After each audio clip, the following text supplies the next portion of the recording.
kondisi si David dari awal masuk sampai dia pulang. Ya memang ini kan kondisi memang trauma berat dan memang kondisinya membaik pun juga melalui treatment yang sudah cukup lumayan banyak. Ya sekarang sih fokusnya dia sih menjalani terapi dulu untuk memaksimalkan fungsi yang sudah ada yang hilang. Dok, ini kan tadi dijelaskan bahwa David tidak bisa pulih 100%. Jadi itu apakah dampak jangka panjang yang dirasakan oleh Asap, dok? Sekarang sih memang kita lagi fokus kepada memperbaiki kognisinya dulu, keseimbangan jalannya, dan juga dia punya emosi sih. Apakah dengan ketidaksembuhan ini apakah nanti misalkan di keseimbangan motoriknya David itu Ah, akan berpengaruh sampai Gini, selamanya? kita berusaha maksimal dulu, masih ada waktu untuk dia diperbaiki. Jadi kita nggak sampai kepada titik sana dulu, kita sampai sekarang pada posisi di mana kita memaksimalkan terapi yang ada sampai beberapa bulan ke depan. Dokter, terkait dengan stem cell yang diberikan kepada David Ozora, apakah ini ke depannya nanti akan juga memberikan dampak yang seperti apa ini? Jadi stem cell yang kita masukin itu sebenarnya adalah untuk menstimulasi supaya proses recovery di otaknya lebih cepat sih. Dan so far sih stem cell cukup membantu buat kasus ini. Oke, selain dengan tadi yang kognitif seperti itu, apalagi dokter treatment yang akan diberikan kepada David Ozora? Sementara sih belum ada yang lebih spesifik lagi, kita fokus pada pemulihannya sih. Dok, ini kan fungsi kontrol emosinya David tadi kan belum pulih nih 100% nih dok. Nah, saat ini sudah dipulangkan ke rumah, sudah bisa berkomunikasi dengan orang tuanya. Nah, ini kondisinya seperti apa nih? Emosi dia sebenarnya sih masih agak sedikit, ya masih belum terlalu stabil. Tapi memang ada bantuan obat yang kita berikan supaya dia agak lebih stabil sih. Meledak-meledak itu mungkin boleh dijelaskan seperti apa dok? Enggak sih, hanya ya semacam kayak remaja kalau lagi emosi lah seperti gitu. Lebih banyak Terkait dengan cenderung aktivitas David mengeluarkan Ozora? kata-kata kasar seperti itu. Kata-kata kasar sih enggak juga sih, cuman emosi saja sih. Ya, Terkait dengan aktivitas David Ozora ini, apakah pihak dari Rumah Sakit Maya pada tetap melakukan intensif kontrol? ya dia masih setiap bulan kontrol ke kita. Dok, apakah David akan mengkonsumsi obat untuk sampai dia selamanya? Bisa ya, bisa enggak. Tergantung nanti seberapa banyak improvement yang dia punya. Jadi nanti kita akan evaluasi dia punya kognisi dan motoriknya. Kalau cenderung nanti membaik, emosi membaik juga tentu dosis obat akan berkurang. Oke, terkait dengan improvement dokter, sudah sejauh mana ya David Ozora dari awal sampai sekarang? Yang kalian lihat kan dia sudah bisa jalan cukup bagus, walaupun memang balance-nya belum oke. Ya masih butuh bantuan lah. Jadi terus dulunya nggak sadar, sekarang sudah sadar, bisa komunikasi. Itu poin yang cukup bagus sih. Yang kita Dokter tadi menarik terkait dengan mukjizat itu, mukjizat seperti apa dokter? Wah, ya kan setiap karena kan sampai minggu keempat ini anak cuma buka mata ngamuk. Tidak ada perkembangan dalam waktu minggu ketiga, keempat sampai kelima awal. Maka waktu itu kita coba pikirkan alternatif lain dan saya rasa memang itu Tuhan sudah punya cara tadi ya. Alternatifnya apa tuh, dok?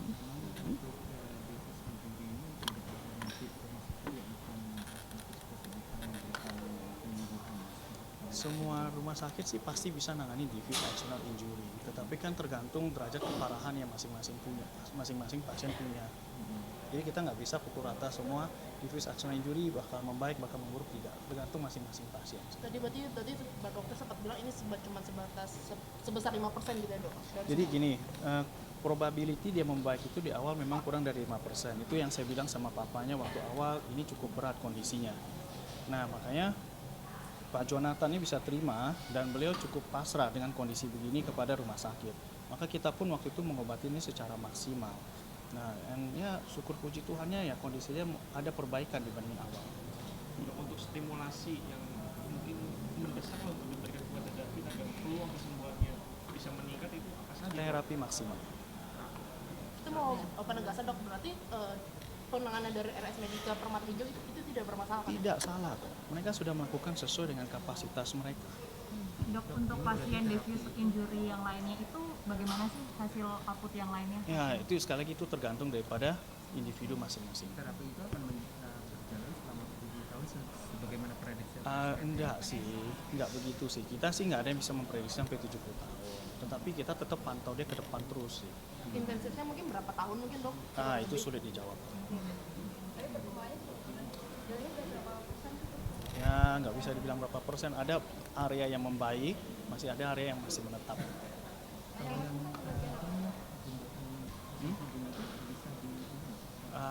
Ya kita lagi maksimalin sih untuk terapi ke arah sana. Mungkin kalau dari penyakit Dijalani nanti ya? Betul. yang Tadi membekas kayaknya itu udah mungkin apa? dijelasin semua ya. Yang membekas itu mungkin nanti kita lihat kalau mungkin udah cukup sembuh nih, tapi apa kira-kira yang mungkin dikatakan oh dia membekasnya seperti apa nih? Itu sih kalau luka yang membekas itu dia akan tetap di sana sih. Contohnya mungkin lukanya, Nggak akan membaik lagi karena itu ibaratnya sudah ada bekas luka. maksudnya itu lukanya mungkin dari cara motoriknya atau semacamnya ada Nanti kita akan evaluasi itu nanti di kognisi ya dia.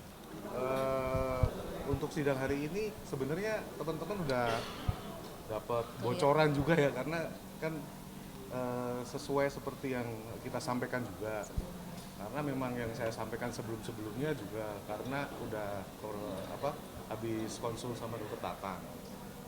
Jadi tadi teman-teman dengar lebih detail lagi, terutama kenapa kita akan kejar terus, karena memang kalau fokus kita adalah bagaimana David ini bisa kembali normal, tetapi menghadapi sebuah fakta yang dokter Tatang aja menyampaikan ini kalau balik 100% susah, dan sampai saat ini juga masih fisioterapi kan. Kalau tadi misalnya dengar pengacara-pengacaranya yang pada nanya, yang ada yang malah mau nyalahin kuman, nyalahin bakteri, nyalahin penanganan rumah sakit sebelumnya, tadi patah semua melalui keterangannya dokter Tatang bahwa tidak ada kesalahan prosedur dari rumah sakit sebelumnya, sudah dilakukan dengan sangat baik, kemudian rekam medisnya juga jelas, kemudian tindakannya juga jelas, tadi detail sekali disampaikan.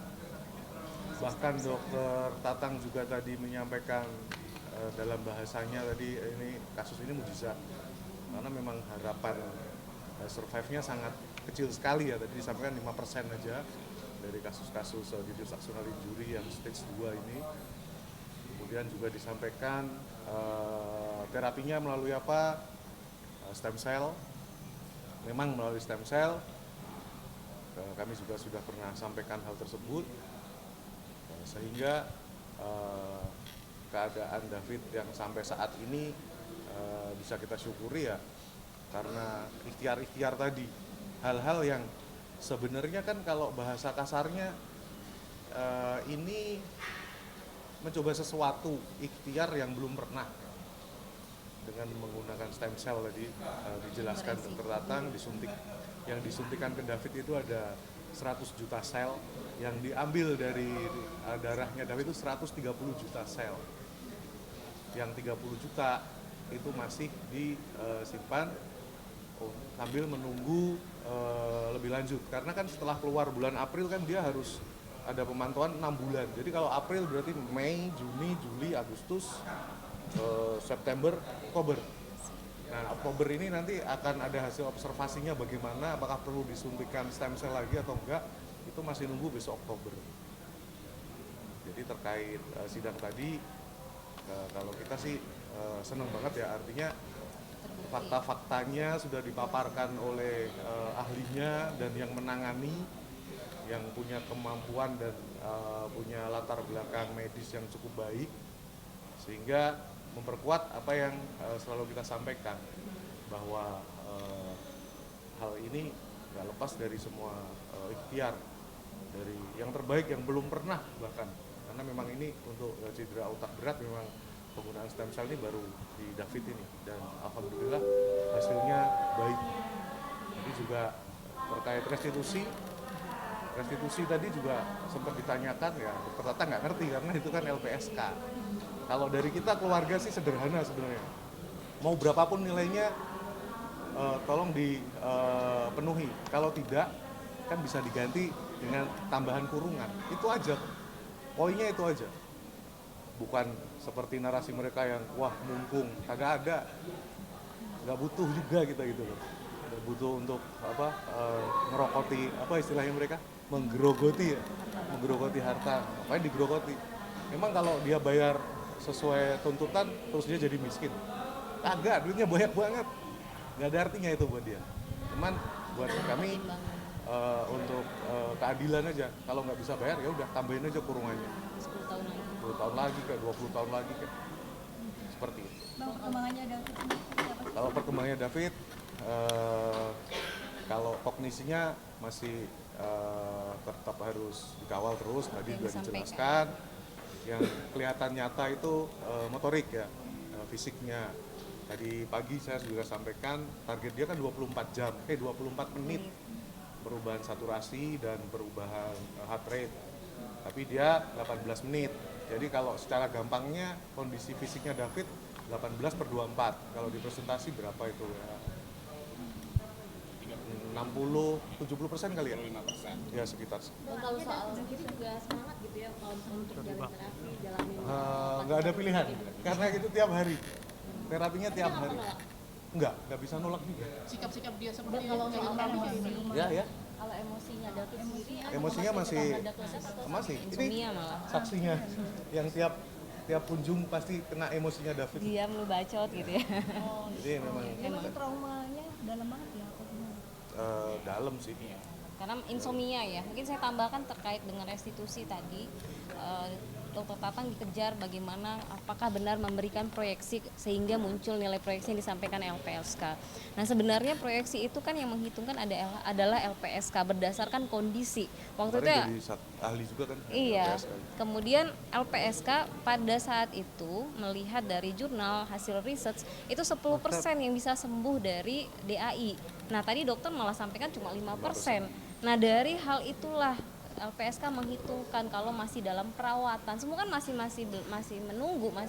menunggu proses perawatan selanjutnya, respon badan, respon otak dan lain sebagainya, sehingga kan tidak mungkin nanti kalau ada apa-apa baru dimasukkan lagi ke dalam perkara ini, sehingga semua dihitungkan masa depan.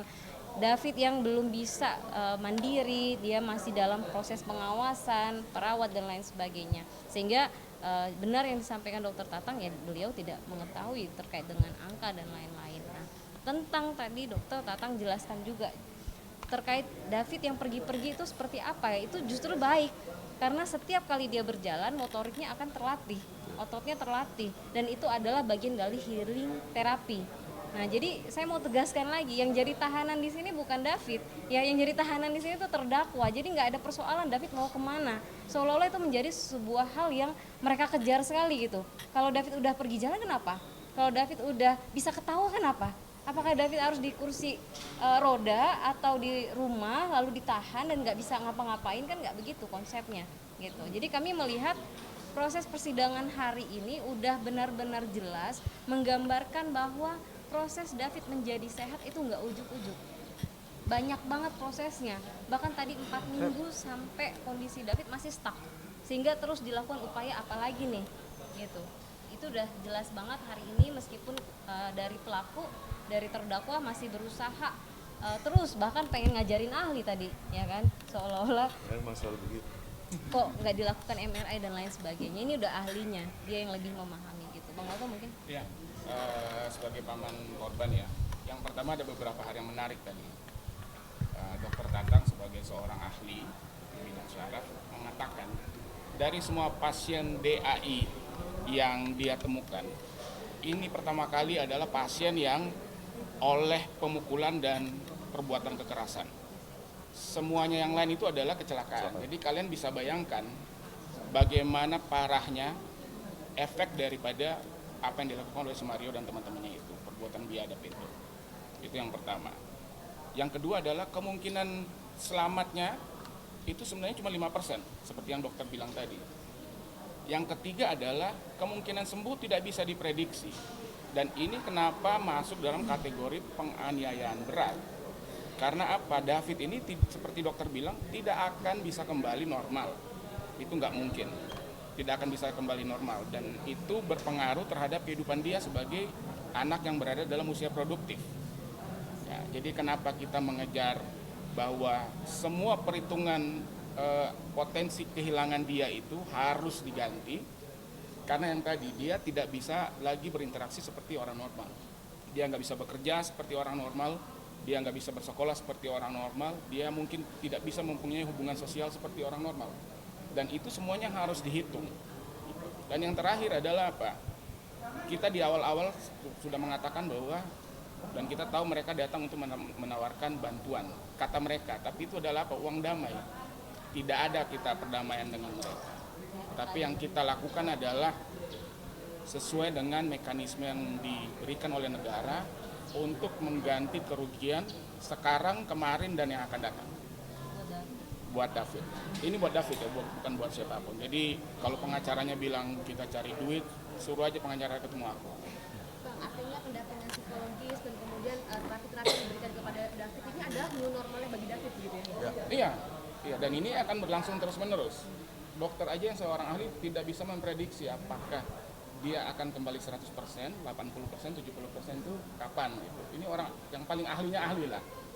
Ahlinya ahli. Jadi kalau ada yang bilang, pengacaranya bilang bahwa David sudah sembuh berarti ini bukan penganiayaan berat, itu dia yang gila. Pengacaranya gila. Bang Jo, dengan mengetahui apa kondisi David yang tidak akan pulih 100% ini, tanggapan dari keluarga khususnya dari ayah nih seperti apa?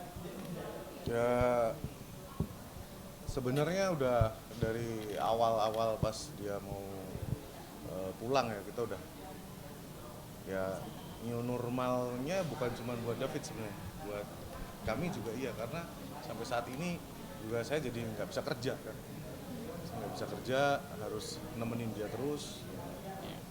Sekolah saya antar jemput, terus ya memang berat ya.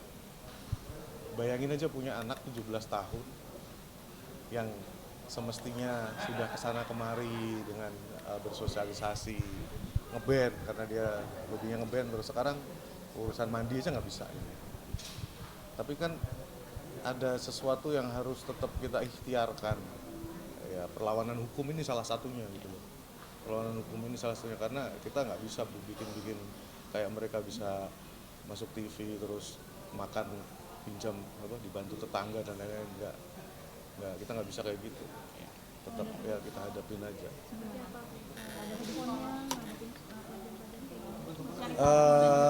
Teman-temannya bantu semua, termasuk gurunya juga yang dampingin masih tetap sama kan. Harusnya kalau pindah fase kan dia ganti wali, ini dia tetap sama, tetap guru yang itu. Artinya ada kebijakan dari sekolah yang memang ini sebuah privilege buat David, mendukung kesembuhannya. Aku tambahin ya, jadi David itu pergi ke sekolah, bukan bersekolah, gitu ya. Jadi harus dibedakan ya. Kalau bersekolah kan mengikuti pelajaran, ikut tes, kemudian melakukan program ekstrakurikuler dan lain-lain. Ini dia pergi ke sekolah karena tujuannya adalah bukan menimba ilmu, tapi mengembalikan David dengan kemampuan dia bersosialisasi, kognitifnya, memorinya. Tadi kan dokter bilang kan, memorinya jangka pendek dan jangka panjang itu rusak. Dia tidak bisa mengingat ke belakang dan dia tidak bisa mengingat sesuatu yang terjadi sekarang untuk ke depan. Ya, gitu. Ya, jadi itu sekali lagi ya, bukan dia bersekolah. David pergi ke sekolah supaya proses penyembuhannya itu bisa. Jadi kami juga tetap selalu berterima kasih kepada teman-teman David di sekolah, karena mereka juga ya itu new normal bukan cuma buat keluarga, tapi juga buat teman-teman David gitu. Mereka beradaptasi dengan David sekarang, bukan David yang mereka kenal sebelumnya. Ya, jadi kan hari ini kan mendengarkan ahli. Jadi ahli itu adalah berpendapat tentang keilmuan dia, pengalaman dia, keahlian dia, sama seperti kami juga ahli hukum ya. Oleh karena itu kami ingin menggali fakta-fakta persidangan dan itulah yang menjadi alat bukti. Jadi kan keterangan ahli itu menjadi salah satu alat bukti dalam KUHP. Jadi kami tadi untuk menggali lebih dalam karena yang kami catat, yang saya catat itu pertama-tama ahli tadi mengatakan bahwa 100% tentang keadaannya si David tadi dikatakan ya, bahwa pertama-tama waktu ditanya oleh majelis hakim tidak bisa sembuh ya. Tapi dalam pertanyaan berikutnya oleh majelis hakim itu kami catat 5% itu bisa sembuh. Jadi kami ingin mengkonfirmasi yang 5% itu kepada ahli, itulah maka kami menanyakan itu. Jadi kalau atas dasar apa dia itu ada suatu hal yang menggembirakan bagi kami juga. Jadi ada, berarti kan sebenarnya kan tidak 100% kan, buktinya tadi dengan 5% itu berarti bisa dapat. Jadi tidak pasti ya, tapi dapat kan. Jadi dapat. Oleh karena itu, itulah yang kami coba gali dan juga tadi pula Kemudian juga kami nanyakan, nanyakan tadi soal kode etik daripada ahli dari kedokteran. Kami nggak tahu kalau advokat kami Pradi, ya kita advokat ini punya kode etik advokat, ya itu wajib kita patuhi. Kami tadi menanyakan itu apakah bisa ahli lain, dia kan ahli saraf. Apakah bisa ahli lain itu untuk berpendapat di pengadilan diatur oleh kode etik atau konsul kedokteran atau undang-undang praktek kedokteran. Itu yang tadi kami coba tanya. Jadi karena saksi tadi ahli tadi tidak bisa menjawab, kami tadi tidak bisa melanjutkan. Kalau bisa kami akan berupaya, ini kembali lagi ya, kami bukan mau meragukan pendapat ahli itu, tapi kalau bisa ya kita akan coba untuk mengajukan untuk ahli yang lain. Tapi karena tadi pendapat ahli tadi dia bilang no comment nggak bisa tadi, ya sudah kita keputus. Jadi kita tidak bisa melanjutkan. Tapi ada keraguan tidak Bang soal SOP dari penanganan David ini, makanya sampai beberapa kali ditanyakan soal prosedur, tampaknya soal prosedur penanganan David ini ke ahli yang dihadirkan. Iya, jadi tadi juga kan kuasa hukum dari Maria juga tentang sudah menanyakan SOP. Kami juga tim menanyakan SOP itu. Dan tadi sudah dijelaskan sama ahli bahwa itu sesuai dengan SOP. Tapi yang ingin kita konfirmasi ulang tadi adalah soal kami dari tim hukum Sen ini, dan Sen juga ya kembali kami tegaskan juga orang tuanya juga berbela rasa kok. Kita juga mendoakan supaya David ini sembuh total. Jadi dalam perkembangan persidangan fakta ini, inilah yang perlu kita ketahui dari ahli gitu, tentang ahli kesehatan. Nah, itu yang maka tadi kita mencoba untuk menggali fakta, bukan meragukan ke pendapat dari ahli, bukan meragukan pendapat dari ahli. Jadi nanti apakah sidang berikutnya akan ada saksi ahli akan dihadirkan? Kami tidak akan kemungkinan kami tidak akan mengajukan lagi karena kan dasarnya kami mau mengajukan apakah bisa kode etik kedokteran di sidang pengadilan yang satu ahli menjelaskan keahliannya, kita bisa mintakan lagi di ID ya, ini kan mereka kan bernaung dalam ID, maka itu saya tadi tanya bisa nggak di kode etik di kedokteran ya, kode etik itu bisa nggak kita dihadirkan memberikan pendapat tentang apa yang terjadi dalam perkara ini. Tapi dia tadi yang ahlinya tadi tidak bisa menjawab, malah dia mau komen tadi ditanya majelis, dia kalau dengan komen kami juga jadi nggak bisa memutuskan dalam kesempatan ini. Jadi sidang berikutnya saksi dari pihak Kita akan mengajukan ada saksi adecat 2 orang, terus ahli yang sudah pasti ahli pidana. Sama juga ini kan jaksa kan mengajukan ahli pidana, kami juga penasihat hukum dia juga bisa mengajukan ahli pidana. Di kedokteran ini apakah bisa seperti itu? Itu yang kami ingin ketahui. Saya nggak tahu juga dalam apakah ada jurisprudensi. Karena itu yang saya baca tidak ada larangan juga, tidak ada membolehkan juga. Maka itu tadi timbul pertanyaan saya. Kebetulan tadi ahli itu berpendapat itu.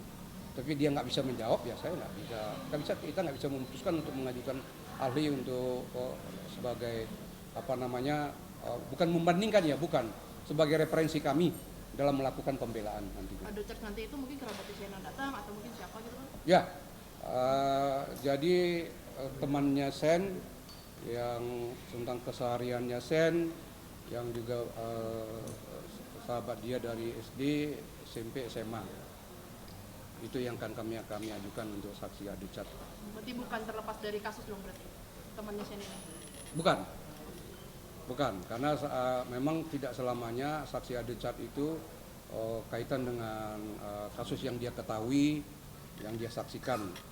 Tapi soal keberadaan Sen aja, dari segi keseharian pergaulannya, ya karena ini kan ada rangkaian itu nanti yang kami jadi bahan kami dalam pembelaan.